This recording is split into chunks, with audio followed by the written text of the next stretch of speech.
au Sénégal il y a plus de 15 ans maintenant, où j'ai créé mon atelier de tissage.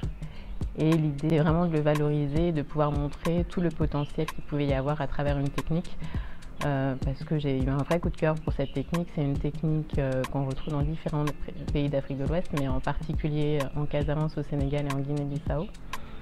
Et cette technique, elle est fastidieuse, donc j'ai été impressionnée parce que pour tisser, elle a cette spécificité de solliciter deux personnes. Donc en fait, il y a le tisserand qui tisse et puis ce tisserand a un assistant avec lui. Et leur complicité va permettre de pouvoir créer des motifs plus ou moins complexes. Et donc mon quotidien aujourd'hui, c'est ça, c'est de superviser à la fois l'atelier qui est à Dakar et puis en même temps de pouvoir développer des projets ici sur la Côte d'Ivoire. En ce moment, je travaille aussi notamment sur des formations que je donne en tissage où on me sollicite pour mon expertise aussi pour intervenir sur l'élaboration de magazines dédiés aux matériaux du continent.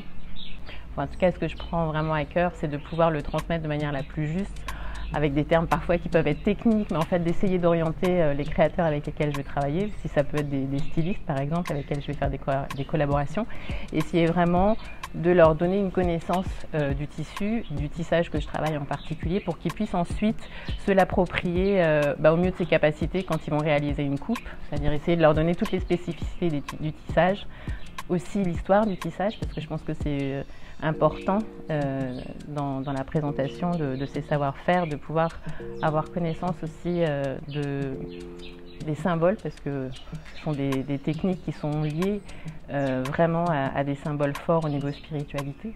Les collections que je développe, c'est vraiment ça, c'est vraiment essayer justement de faire vraiment une symbiose entre les matériaux et la technique. Avoir vraiment pleinement conscience du potentiel d'un matériau et du potentiel de la technique. C'est la symbiose de tout ça qui va faire que je vais pouvoir m'amuser. Et encore une fois, pour moi, c'est infini. Il y a un foisonnement de créateurs, que ce soit au niveau des coupes, et les matières vont faire que renforcer ces développements qui sont faits actuellement. Donc je pense qu'on le voit à l'échelle internationale, le tissage qui est fait à la main, le tissage qui a cette histoire, c'est un tissage qui est exceptionnel. Et donc, il est voué à rayonner effectivement et à pouvoir être développé pour la haute couture notamment. Pour moi, c'est important de connaître l'histoire des tissus et donc redécouvrir nos racines, se les réapproprier et pouvoir les magnifier en fait. Et on dit souvent que il faut savoir d'où on vient pour pouvoir avancer.